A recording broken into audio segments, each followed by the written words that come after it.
It's kind of like this treasure map quest of a documentary to go meet these people, because it's kind of been just an imagination in my head since I was little of what these people are really like. Yeah, I know. I'm excited. See, it's weird now. for me because it's like I have a work family and I have a home family, and there's overlap.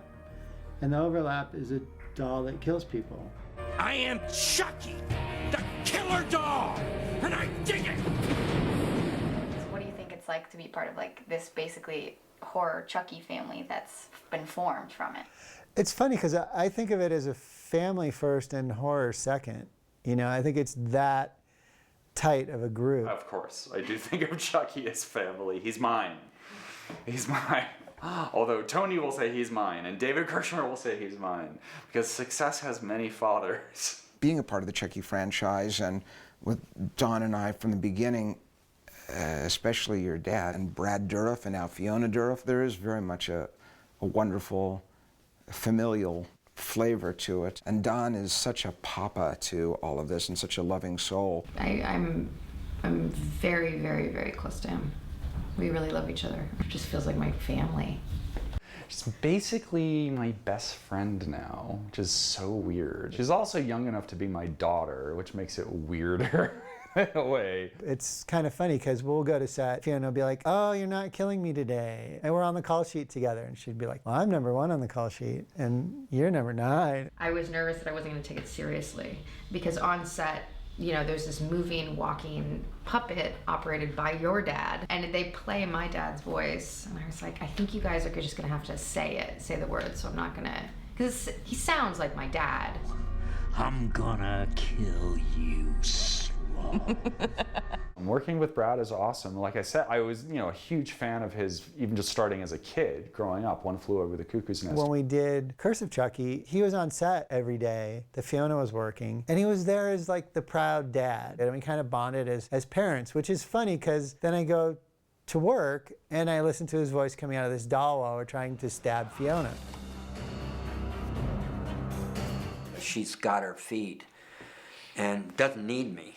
You know, basically she... I still need you. I mean... It touches me. I mean, as a father that has daughters, it touches me that Fiona is, she's truly the seed of Chucky. These movies are really close to my heart, actually, just because like it really felt like a family. You know, you work really long hours and it feels like camp. Chucky camp, as my wife and I call it. Given that the films are in Canada or Romania and they're never here, I definitely don't look forward to the time gone. People go to work and they come home and then they're home. But, you know, when I came home, it was very late.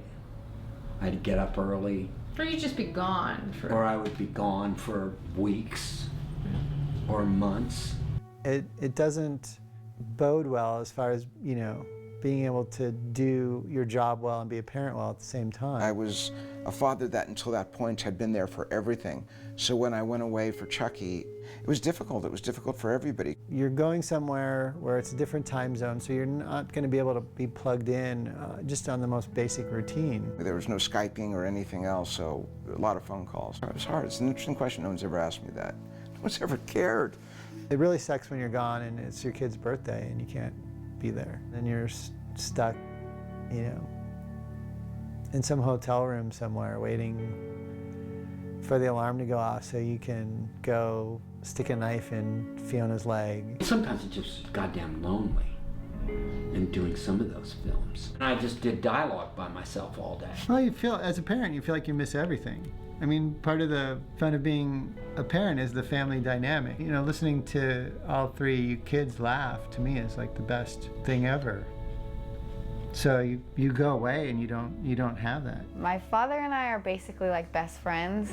He's kind of a rock. I can feel comfortable talking about anything with him. I admire him a lot.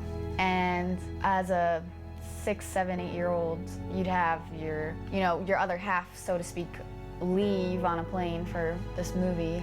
You kind of have like a little spark taken out of you. But I think it's just, you know, phone calls and keeping in touch is the best. It's kind of all you can do. The joy of it is it's about connection.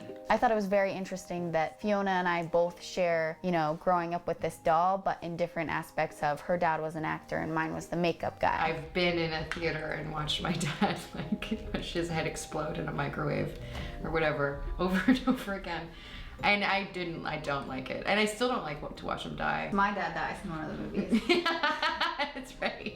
So I feel like we have this mutual understanding of what it's like to watch our parents die. Watch your parents die, yeah. I wouldn't change the fact that I grew up with a psychopathic murdering doll, but I think I had maybe not so much resentment for the doll itself, but maybe for the movies because it took my dad away from home. But I think being a part of this little Chucky family, it feels like there's just somebody who truly gets you because not every other daughter or father or person has grown up in the same environment. It took me till I was 9 to realize that other families didn't have Halloween trees that they decorated each. I love your Halloween tree. To walk through your house and see the Halloween presentation, it gave me goosebumps. You guys are my people. You know, the only other people who can truly understand what that was like is this kind of family. On Halloween, Chucky came out and was hung.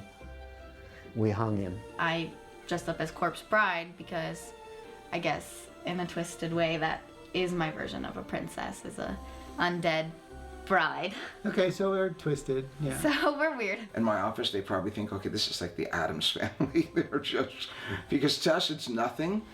Whatever Chucky represents to people is real and legitimate, and there's like passion for it, for the character, and it just feels like this weird gift that I get to be involved in it. Those of us that love this kind of world, the idea of the fantastic and animation, and there's a great love for things that go bump in the night. You know, we try to keep it normal and we try and have fun though at the same time. So those two things kind of get a little complicated sometimes because I guess our normal isn't quite all that normal.